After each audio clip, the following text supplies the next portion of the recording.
Now we can get going, so everyone can access it if they need it. So I will record them and pop them up after the workshops, just so that you can come back to it, because I know a lot of you are very busy.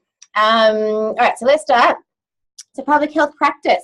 You are all at the pointy end of your degrees, and hopefully, well, some of you might not quite be there yet if you're doing part-time, but a lot of you are hopefully heading out into the big wide world next year, or halfway through next year. So that's what this unit's about, and we're hoping that it will give you connections, it'll give you an idea. It's workplace learning, so you'll pick up some idea about what the public health field encompasses, and you might not like it, you might love it. Hey, it's a good spot to start with seeing where you want to head with things. So what I'll do this week, and the workshops are based to sort of, or are built around providing you with skills as you go into those workplaces, but also providing you skills that will enhance your experience there as well. So we'll look at methodologies in terms of evaluation and skills that you can then offer your future employees as well, that we're hoping to build and for you to learn. We'll go through housekeeping like always in the first week, and then we'll just look at it's a bit different. It's a desktop placement. It's new for us too, and that's the first thing I want to say about this unit is that not that I want to say that you're an experiment, you're not an experiment, but as you were aware when you first enrolled, this is the first year that the fully online course is going through. That offers wonderful opportunity, but is also teething for us to work through as well, in terms of you're going to be dealing with people that might be, you know, globally. So you might need to, we're not going to know how that works until you dive in and start working with these people. We're going to look at a few professional skills. We're also going to start looking a little bit at career mapping. If you're still a little bit in limbo about what this whole concept of public health is and where you want to head, we might just recanvas that and look a little bit at that. And then also looking at organisational structures within the public health field, because that is very diverse as well. So it's not like you're just going into a hospital. You might be just, you know, if you're just an OT or you're just a nurse, then it's a little bit simpler to just know that that's where you're headed. So we might look at what unexpected organisations can pop up as well. So that's me, as you know, that I am the coordinator and the sole academic on this unit. So email me for everything that you might have, personal issues, if you need extensions. I think we'll get to communication during this workshop, but particularly think that you're going to need to contact me if you're having supervisor issues. So I want you to feel comfortable in communicating with me, okay? So we'll talk more about that, but I am here and I am on your side. And we often, often workplace issues do arise in these environments. So my door is always open if you need to come and see me face to face, if you are able to. If not, I'm always here on email, or we can Zoom as well. All right, so let's have a look at what the unit's all about. Like I said, we're hoping to give you skills in this unit as well as that workplace learning. And a part of that is we're wanting you to sort of hone in skills around evaluation of projects and evaluation. I know in some of your other units, you've sort of looked at it. If you're doing public health as a double major with TR or health promotion, you've probably already done a few workplace units. So we wanted to look a little bit separately at that and build a lot of the evaluation skills, which is very important in public health. You know, how do we know what we're doing is right? Is it cost effective? And a lot of the time that evaluation isn't built into programs because there's small amounts of money that get provided to get programs up and running, and then we don't actually know the true effectiveness. So with that, we like to, we want to be able to build your critical evaluation skills. So that's where that comes in, and looking at that program effectiveness. And we're hoping that that's where that workplace learning comes in, that you'll be able to be placed on, or you will be placed on a program that is currently running internationally or locally or nationally, and then you can apply those approaches. So we'll be learning those in these workshops, looking at barriers.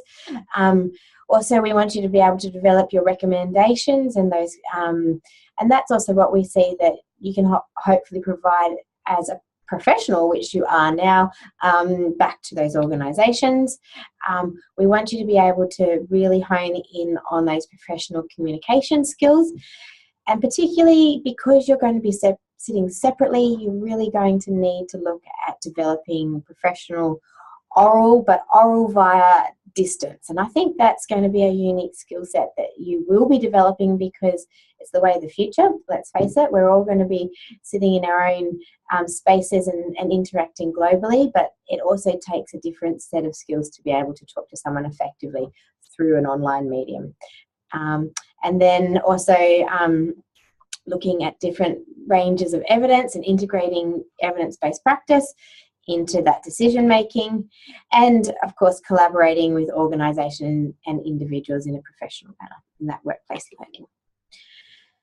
So the structure is in 3 sort of parts, and hopefully will tie together to provide you so that you meet those learning outcomes that we just went through. But we have these workshops.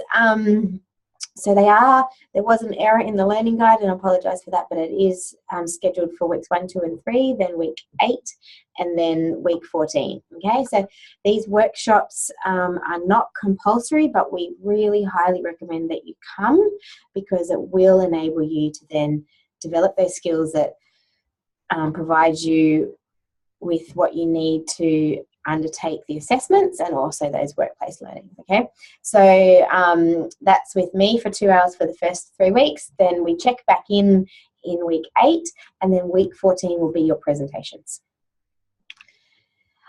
Part B is the learning. Okay, so they're the placement hours, and that's what you're going to be paired with the organisation, and we'll get back to more of that in a minute when I talk about organisations and how it's all going to work.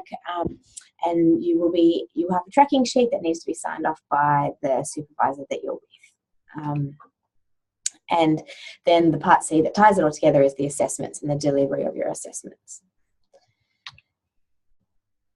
So how are we going to learn effectively? Hopefully attend the workshops, but like I said, I know life and flexibility gets in the way.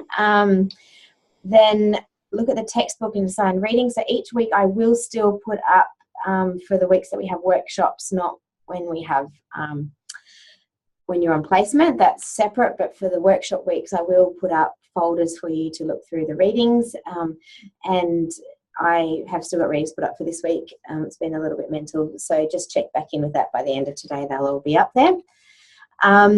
Look through those learning materials and activities. Use the discussion board to discuss between yourselves. I will also be using it for assessments and all those other elements that I need to flag with you. And the other element is that there is a weekly placement learning journal. Okay, so that will come up I will open it when you start your placements. This is going to be an important communication channel between yourself and me and your supervisor. Okay. It will only be accessible by me and yourself to start off with. And if you want it to be open to your supervisor, I'm happy to do that. But I see it more as a reflection, and we'll look at this more closely through the learning guide, but it's going to be somewhere where you can reflect on your experiences. And hey, if they're pretty crappy, put them in there, because like I said, it's going to be my biggest fear for this unit, which I don't want it to be, is that you are isolated, and because you're not going to be directly on the ground in those placements, and I don't want you to feel isolated in those work environments. So this workplace journal is a place for you to check in, reflect, positive or negative, and I will look in on this weekly as well. And if there's something that's not how you see the unit being effective for your learning, put it in there and we can discuss it. Okay, so that's why I really wanted this learning journal in there, and it does form part of your assessment. Okay, so I will be checking in. It's only a very small proportion, but it says to me that you're still reflecting on what you're learning, and it flags if there does become issues. Okay, so just bear that in mind. It will be open in the assessment folder when you start your placements in week 4. Okay. Textbook, I will be using chapters out of this one, so it's online. Jump online, and I will provide the links for each week as well. All right, assessments. So the assessments are slightly standalone.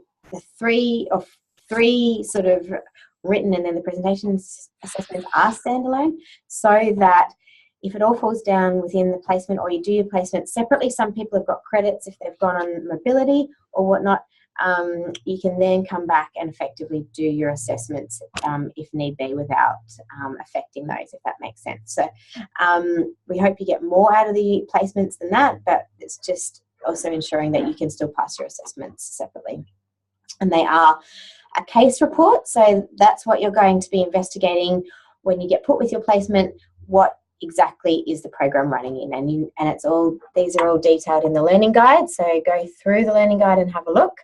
But basically, it's basically writing a case study on the issue that is being addressed by your program. So we want that epidemiological data, we want to know why it's an issue, how it's an issue, that evidence-based academic input, and then also we want to know how the program's being developed and what is actually running. Okay, that also provides you a good foundation to then look at how you're going to evaluate that. So it's almost like a background investigation for you to start things, that you can then look at developing that evaluation, which is the biggest portion really of your assessment weighting, and it will also take the most time, and that's what you'll need to work with your supervisor in terms of how you're going to do it. And we're going to look in the workshops over the next few weeks about methods that you can, evaluation methods, but particularly obviously because you're not going to be able to access potentially participants directly, we're going to look at online evaluation methods that we can utilise as well. Okay, then we've got the presentation in, and that's in this time slot in week 14. Okay, so we'll all come together and assess, and I will assess you as you present. I will also be inviting and providing the Zoom link to the supervisors at that time. Okay, so we will also be inviting in the professional organisations if time zones line up and whatnot. And it's not compulsory for them to attend, and you can also extend the invitation as you wish. And then the final component is what's called your professional placement, professional sort of portfolio of items. And I'll go through that a bit in a minute. But does anyone have any questions at the moment of the assessments or anything so far? I feel like I've just sort of talked it all out to you, but I'll stop and see if anyone's got any questions. I do have a question. Yep, go for it, Jessica. I could save it for later. I'm sure you're probably going to talk more about the organisations that will be doing the placements. Yep. So we'll go through all of that in a little bit more. Yep, that's fine. Did you have any other questions?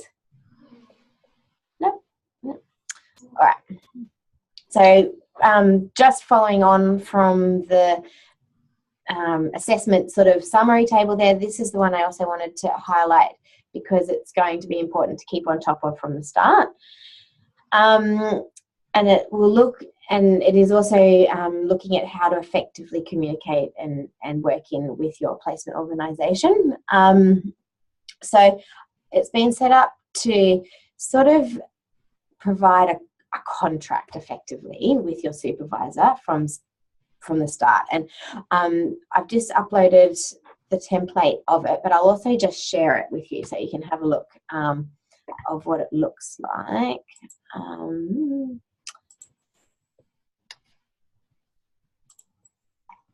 Okay, so this is what, can you all see that? So basically what it sort of becomes a contract between you and your supervisor. I can see the PowerPoint. You can only see the PowerPoint? Yeah. All right.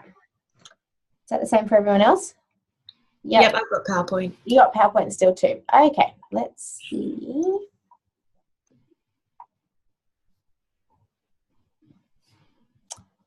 I'm just swapping it over. I'll go this way. All right.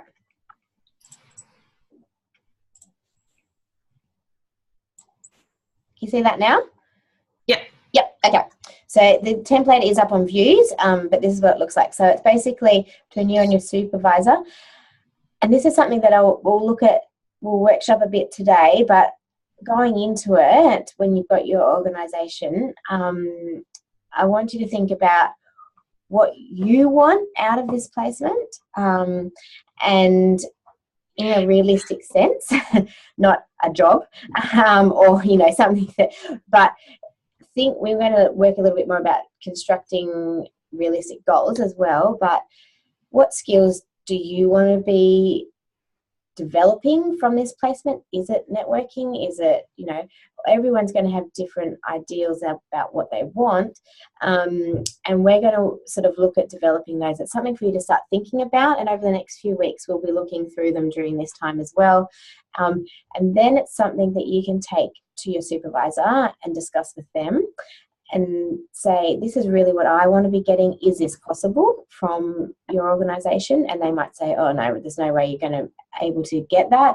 Unfortunately, we can't do anything about that. But hopefully their response will be, and I am talking to them as well about providing you with all these opportunities, but it depends on what you come up with in the first place. But working then with them to achieve that through planned activity. So particularly saying, okay, so I want to achieve X, how can I do that over the next 10 weeks? And then you can sort of keep a little schedule about when it's going to happen, and then at the end, I'll check in our week 8 workshop. I'm going to check back in with your learning plans then and see if they are being achieved, and if we need to sort of look at some better communication with the supervisor if they're not being achieved, and also looking at the end if you did achieve them or not, and then looking at ways we could improve it in the future. So, and then the supervisor has an opportunity to put down their expectations of you, so it's a two-way communication channel, and also your expectation of them. Okay, so really want to set up that honest communication early on, so that we don't end up having people lost in the abyss of the sort of online medium, in terms of you're sort of feeling isolated and not able to reach out. So hopefully we'll rebuild a bridge with that through this communication channel. So so the template's there. I would encourage, we'll workshop it today a bit, but bring it up and then start thinking about where you want to be heading with things. So that's what that one looks like. The other thing that I'm just going to share, the other template that's up at the moment is this one, and this is the record of hours and dates and times that you've completed your hours or attended a meeting or something like that, for you to work a logbook in there. So that needs to be signed and handed in as part of that portfolio at the end of your in week 14. I'll just go back to the PowerPoint.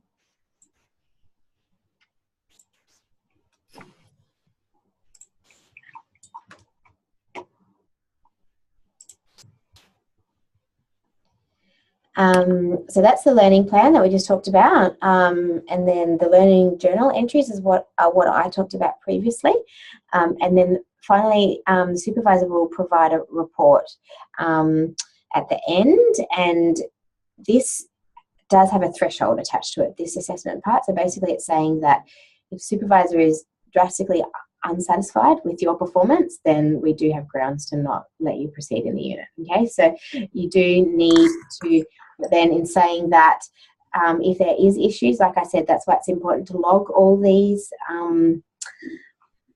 They can't say you won't pass.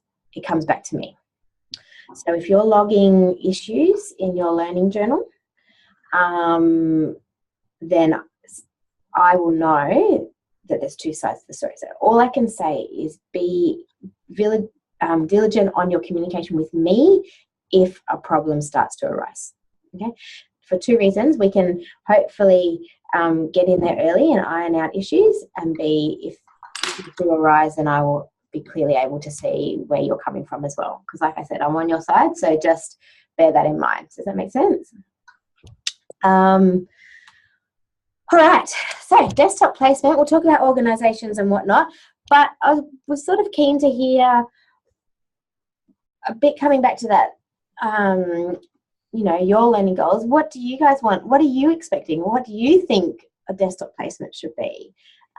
Let's have a bit of a discussion around that now. I'll just go out of this and stop my screen.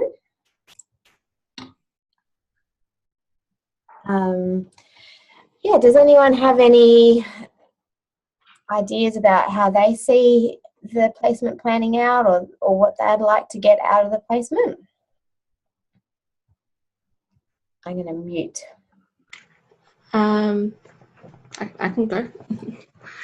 The biggest thing for me for work placement is actually meeting professionals in their field and learning about what they're doing and where my place could be in that and how I could facilitate those processes. I think you're on mute.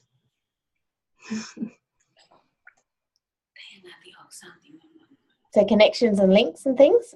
Yeah, so networking and cultivating those connections as well, and developing professional communication skills in that process. Yeah. Yeah, absolutely. Fantastic. Anyone else?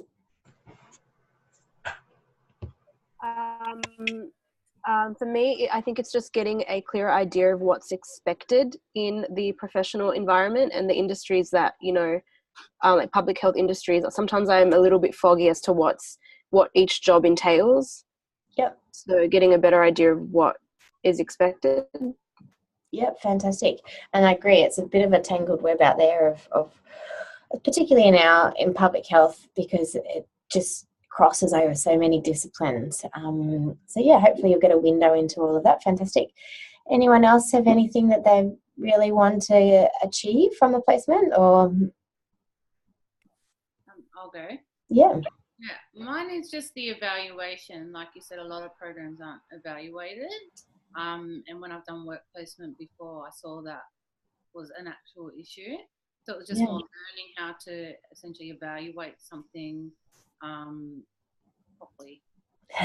To see whether it is, like you said, cost effective, whether it is actually working, rather than having so many different projects up and running for the exact same thing. However, none of them are getting evaluated. So more extending my skills in that, in being in touch with a real life project with the placement supervisor, and just learning different ways. Yeah, fantastic. Yeah, hopefully, yeah, it's something that does, and it's difficult to often build an evaluation into projects because they're under resourced, and you'll see a lot of that possibly in the different organisations that you're at, and that's why it does get shelved a bit, but then to move forward in an effective manner is often lost, or program falls down, which is a shame. So yeah, no, hopefully the workshops will also provide you with a bit of theory and knowledge around that as well. Thank you. Anyone else want to put their hand up? Yeah, I think for me it's pretty much just trying to get those skills and develop those skills. I've been going through a number of sort of jobs in public health listings, and it's sort of just ticking through all those boxes that you can confidently kind of go out into that environment, and while you have the theory and the knowledge behind you, actually, I guess, be able to equate what you do know into a workplace, rather than just having that knowledge, like theory-based, I guess, education behind you. So I guess that for me is a big thing. That's great that you've been looking into the opportunities that are out there for you. It's a good place to start. It's actually like equivalent. Anyone else got anything? Thanks, guys, for sharing. That was great. What I'll just pop the screen back up.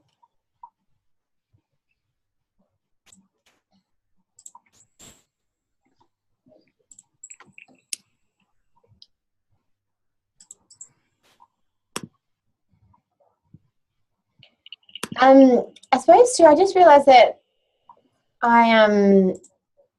you were asking about organisations, Jess, and I was just thinking that I haven't actually, I was going to put in a slide about, so I think it might be down further.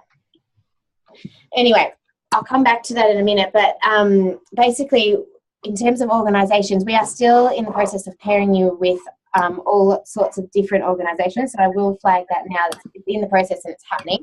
We've got global organisations in India, Malaysia,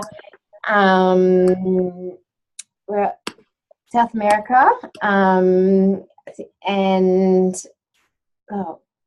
Bangladesh, that's the other one, the other big global one. So we've got about 7 global placements at this stage, and then we're looking at, and then we've got several different, and those placements, the global ones, are looking at a whole range of different public health sort of concepts, from malnutrition to hygiene and hand sanitation, and a whole lot of different sort of, they're more from the developing countryside, so you're going to get a picture from developing, the developing public health perspective with those. And then we're also linking in with public health units in the LHDs in rural New South Wales, and across a whole lot of range in different projects.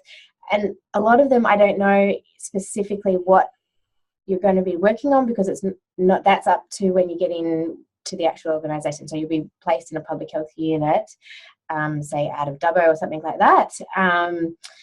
And what you're actually then put on is that then determined when you get in amongst it, if that makes sense. So we've got sort of local ones like that. And then we've also got mental health one in Melbourne, and I'm also working on negotiating some Aboriginal health ones out of Queensland. So they're the placements partners that we're working with at the moment, and you'll be that information will be provided for you in week 3 on that, because that we're just crystallising all the negotiations and whatnot at the moment, and then once that's up, then in week 4 is when you sort of initiate that first point of contact with those organisations. Does that help answer your question, Jessica? Yes, thank you. Do we get allocated to those organisations, or will there be a list that we can choose from? So you will get allocated at this stage. But in saying that, I've also kept a few. If anyone has a particular interest, or they have a particular organisation that they want to really work with, I'm also happy to facilitate that. So if you, I don't know, Patricia, I know that you're often in the industry and you've got something that you really want to work with, but you put on something completely different, then, you know, I'm happy to work with you in terms of if you want to head in a particular direction or not. So if you do have a particular partner organisation that you want to directly work with, just email me and I can then contact them and start to work with them in putting you in that location. Otherwise, you will then be allocated within our just our partner organisations that we've determined ourselves. If it's something that you really don't want to be in, talk to me and we'll see what we can do. Okay, does that help? Why I've randomly allocated is because I think that people might be pleasantly surprised. You know, I'm trying to push people out of their comfort zones in terms of where they head, because public health is such a broad, diverse profession. I'm hoping that we can just put you somewhere that you might not expect, and would, you know, you might have always had a focus on mental health, which is great, and you might end up in that field, but, you know, getting a little taste of global health might also put you on a completely different career path that you might not have seen and really enjoy. So that's why I'm allocating. But if it's something that you really don't want to be doing, obviously the dialogue's always there to have a talk about it. Does that answer your questions, everyone? Or does anyone have any comments? Go for it. Catherine, just a question. Go for it.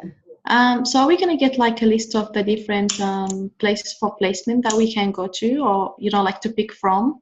No, that's what we were just saying, that you're randomly allocated. So in week 3, I will provide you with your placement details. But you said like we can, if we're interested in like mental health or something like that. Yeah, so if you've got one that you want me to work with, then you need to email me now as soon as possible, and I can facilitate that. Yeah, definitely. So so if you're happy just to be randomly allocated, then you'll just get the details. You won't get a list to choose from. But if you have an organisation that you're currently working with, or you have connections with, or want to be part of, and have a connection in, then email me with their details and I can contact them. Does that help, Aylin? Yes, thank you so much. Right. Catherine, can I just ask a question? Yeah, go for it. Just with the desktop placement, is ours just on video conferencing, like how long you've done that, or is it if you have phone calls, like how is the 140 hours dispersed throughout the placement? Good question, and I'll get to that. So on a couple of my next slides. So I'll let me keep going. Is it all right? And then hopefully we'll cover that. So I'll keep going, and then we'll see how we go.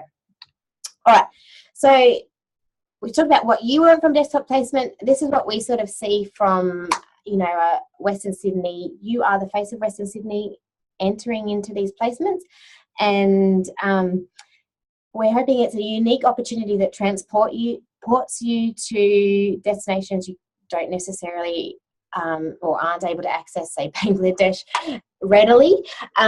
But it's also important to remember that it is similar to any professional work placement unit, and I'm sure you've all been through a lot of them because you're now at the end, particularly with other disciplines. But I think that from a desktop point of view, there's a few things that I flag that you need to consider, especially.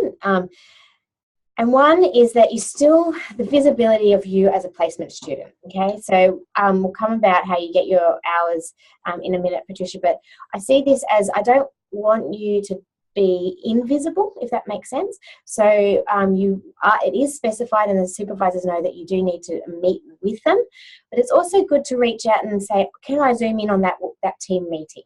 Okay, or can I zoom in, and when you're discussing things with your supervisors, looking at opportunities to still be visible within that workplace. Okay, so that will take you being a little bit proactive, but obviously I am also briefing the supervisors on this as well, but I just don't want you to be that invisible student because you are remote, and it will depend on time zones, and that's why this is also a little bit of us seeing how it goes, but just bearing in mind when you're in these situations, putting up your hand and saying, can I join that meeting? I'm going to zoom in, or can I directly meet with that person separately via Zoom, or just being visible and not letting yourself become invisible. And of course, doing that in what we would expect a professional manner in terms of communication and how you ask people to participate or put yourself up for meetings. And I think that's going to be a good skill to learn, because often I think that we come out of university and we aren't confident in putting ourselves forward often. And in the normal workplace learning, you might get just delegated tasks because you're there, but this might be a chance for you to really develop those proactive communication skills and putting yourself on the forefront. So visibility, I see, is something that you need to keep a check of, and I will also be talking to supervisors as well. So that what can we call it? Visual, IT visibility, so through a screen but still being part of that workplace. In saying that, and I know, but when you're on screen, you're probably going to need to sit there with your camera on.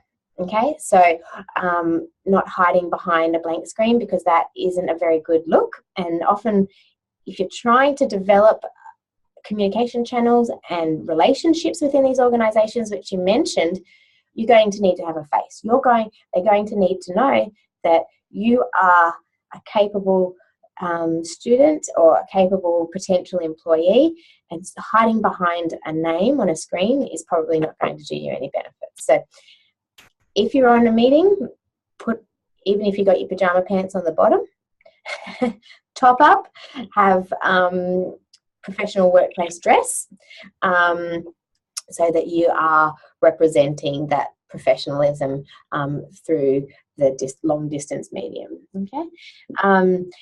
Communication, so obviously Zoom is going to be very important, or Skype, and those communication channels you'll set up with your supervisors, and that's what you're going to have to discuss in those early weeks, what they use. But also email is going to become incredibly important for you, and so just ensuring that you've got your email signature up to date, and that you've got all your contact details on there. And also just that email etiquette, you know, you're going to be working in organisations where people are going to expect a certain seniority or respect in when you're talking to them. So instead of saying, hi, blah, blah, blah, you know, say dear, whoever you're talking to, and just thinking about those email communication structures, because if you nail that, you've got a good chance of really sort of working or looking at future connections in organisations. Some of these organisations, English will be their second language if you're going global, okay? So clear communication via email will be key. And if you meet with them and they have a heavy accent, which I know that the professor and some of the organisations in Bangladesh and India probably will have, often reiterating things in an email is a good way of ensuring that you're both on the same page. So and that's the nature of public health communication globally. Like, I mean, I'm in several big networks that we meet. Sometimes I get up at 2 a.m. for a meeting.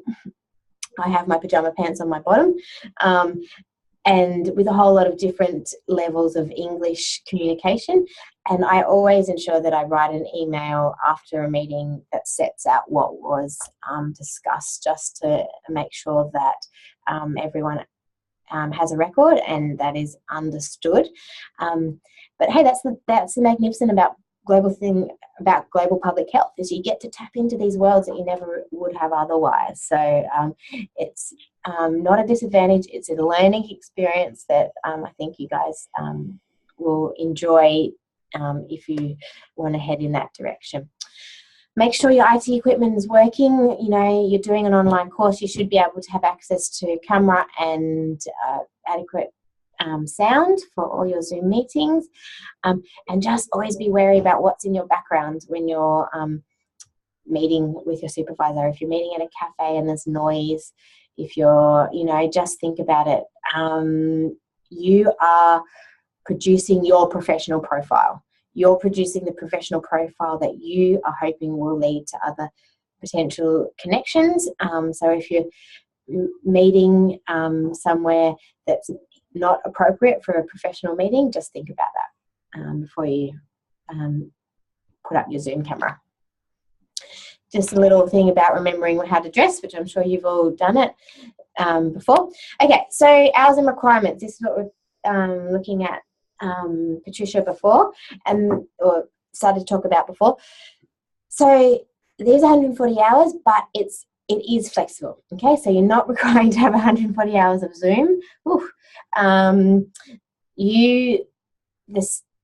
As set out per the learning guide, you are required to have a weekly Zoom meeting for the first 4 weeks with your supervisor, and then fortnightly. So that is, as an absolute minimum, what you are going to be expected. How you then make up those remaining hours then depends on how you embed yourself within that organisation. So it might be those additional team meetings, it's going to be additional, but I am happy, but you need to document it also. Okay, so the supervisor has given you a task to do online. It might be to look at a whole lot of responses from participants, or it might be looking at you know, background searching of a certain area, literature searching, or it might be developing an online survey.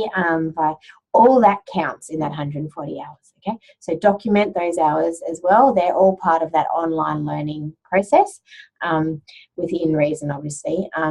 But very much anything that you are doing online as part of that placement, document, and that will count towards that 140 hours. So yeah, developing your evaluation tools will come under that 140 hours, okay? So and connecting with participants if you are doing, say, interviews, phone interviews or something like that. And that's the other thing, it doesn't necessarily need to be online. If you are within the local area, as in you know, within New South Wales or Australia, and you're on the phone, that counts as well. The hours will be task driven, and that's agreed in by a supervisor as part of that learning contract, and then just tracking that attendance, and that needs to be validated by your supervisor and staff. So yeah, I suppose part of these workshops and part of these units, this unit is for you to develop those professional skills and put them into action.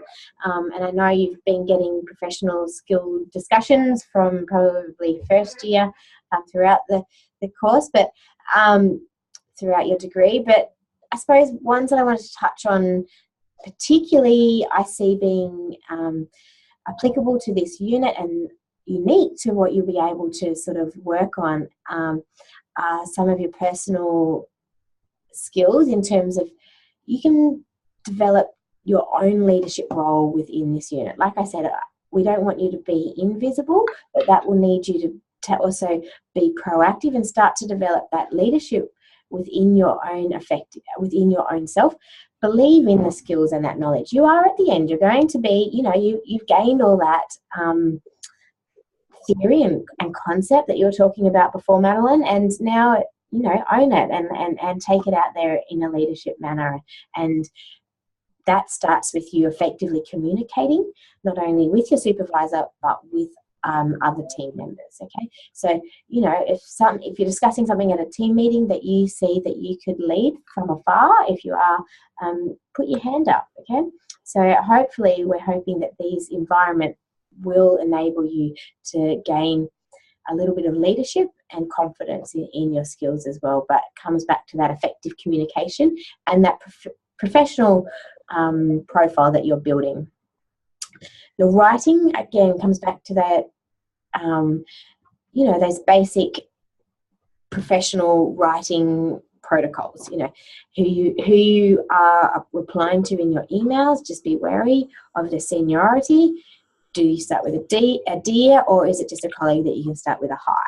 And also within the meetings too, you know, showing that you are proactive in participating even from afar where you can, and putting your hand up and building networks within meetings and those organisations. So hopefully the unit will lend itself to you nurturing and developing these skills within the public health framework, and you'll get a good understanding of government systems and also organisational systems that will lend itself to you being able to grow these skills. And I think the flip side of that is it also being able to reflect on your experiences, okay? And that's where that weekly learning journal comes in. And also we've built in the concept of formative feedback within the unit, and I'll talk about that a little bit more now, but it's an opportunity for you to grow your personal and professional skills, but also reflect on where you need to build and grow as well. Because hopefully at the end of this unit, before you then enter that workforce, you will have a better idea of your strengths and weaknesses and where you then need to possibly tap into other opportunities before you can, you know, see yourself as competitive within the career trajectory that you're taking. So formative feedback is basically feedback for learning, and it's instead of us giving you, you know, the classic example of normal feedback is, a report at the end of your placement. XY did well, but they could have improved on that. Well, that's great, but it's at the end of your placement and you're not going to gain anything from that. So we're trying to do formative feedback throughout this unit, and that's going to come from peer feedback in terms of activities in the workshops, which we'll do a little bit in a minute, and then also feedback during your presentation. The tutor feedback or feedback from myself will come through your weekly learning journals, and then the placement feedback is those weekly meetings that you have, and then also checking in on that learning plan that you've set. And if you're not meeting expectations, or they're not feeling you're meeting their expectations, then we need to start to look at things. But that's where that formative feedback and that reflection can come into play. And like I said, communication, I keep coming back to this, it's going to be paramount for you all because you are remote, as in you will be out of the actual physical environment. So developing that and keeping that learning plan watertight and discussing it openly with your supervisor regularly. Also, set out communication requirements and expectations early with your supervisor. And we're talking with them around this as well. So, you know, people might be operating in different time zones. If you send an email, what is the expectation of reply? And you need to set that. Often supervisors will be busy with different workloads and they may not get back to your email within 24, 48 hours. But we don't want it going beyond that. Okay, so you need to start setting expectations and what's realistic. And hopefully, if things start to slide with communication, that's where then you start to let me know, and we can look at. I will happily contact the supervisor and discuss with them as well. So that's where it's paramount you set up your expectations early, and then if things start to get beyond those expectations or they're not living up to expectations, you come and talk to me. And you will be working in different time zones. The majority of the global ones at the moment are in Southeast Asia, so it's not too bad. You'll only be a few hours behind, or we're ahead of them. But juggling that might mean that you primarily work on email for some of those. All right, so workshop activity. This is where I'm going to trial breakout rooms to see how we go. So what I want you to do is going back to those learning goals that I started to talk about in your learning plan. I want you to just take 10 minutes or so, and I'll pop you into breakout rooms that you can work with people, with a pair or three, and think about what you want. If you're able to jump on views at the moment, bring up the template and you can type it directly into that, or just type it down in front of you. And then what I want to take about 5-10 minutes for that, let's say 5 minutes. I'll check back in 5 minutes to see how you're going if you need more time. And then the second part will be for you to share with your partner and for them to sort of give you feedback on them. Okay, so for them, or just to share ideas as well. But that's where we want you to sort of pair up and look at, you know, is that an achievable goal? Is that asking too much? Is it, you know, not asking enough? What are your expectations? So hopefully you'll be able to just chat with someone then. So let's give this a go with I'm going to stop this screen share here. Okay, so just bear with me. What I'm going to do is, so how many of you? 2, 6. Do you want to be in groups of 2 or 3? I don't mind. Don't mind? 1, 2, 3, 4, 5. We'll do 5 groups. Go pairs. So what it does is going to automatically split you. If it works, you should be split into, actually we'll go 4 because it's split. Yeah, we'll go 4 rooms. You'll either be in a pair or 3. So I don't know who you're going to be split with, but hopefully someone will just pop up with you on your screen, and it'll just be those people that can hear you, and I can come and go. Does that make sense? So I'm going to press the button and hopefully this will work.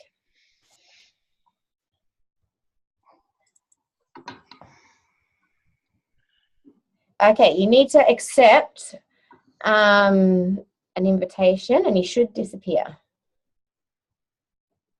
The host is inviting you to join breakout room, is it? Yep, so you click yes. So join that.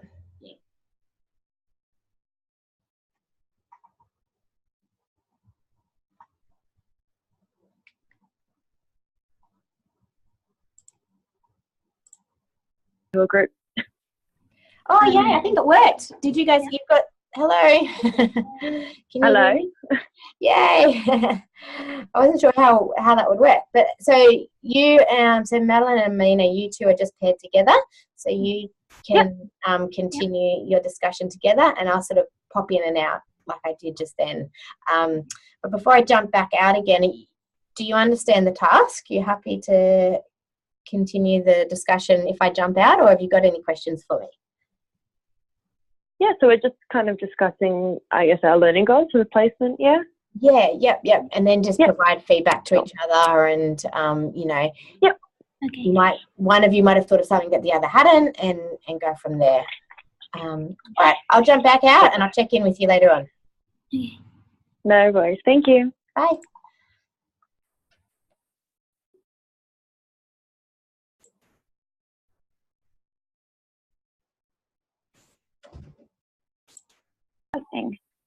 Hi. Hey. Hi, Catherine. I've just joined your discussion, and you have paired off quite nicely. That's good. I was just checking everyone ended up not in a room on their own. Now we're good. You understand the task?